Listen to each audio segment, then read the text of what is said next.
Stop sweating in your GMC Sierra. Start fixing your AC compressor. I'll show you the most common reasons it fails. First, check if your compressor clutch is engaging. If it's not, the problem could be as simple as a blown fuse or a bad relay. These are cheap fixes, just swap them out and see if your AC kicks in. Next, low refrigerant is a big reason compressors don't work. If your system is low on refrigerant, a safety switch stops the compressor to protect it. You'll need to find out if you have a leak and refill the refrigerant to the right level. Don't forget to check your AC pressure switch and wiring.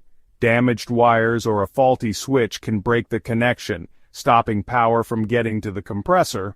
Sometimes the compressor itself fails. If you hear loud noises, see smoke, or notice a burning smell, the compressor motor might be burned out. In that case, you'll need a replacement. Lastly, check your cabin controls. If your AC buttons or temperature controls aren't working, the signal might not reach the compressor at all.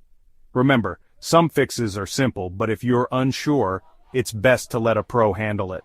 Stay cool out there.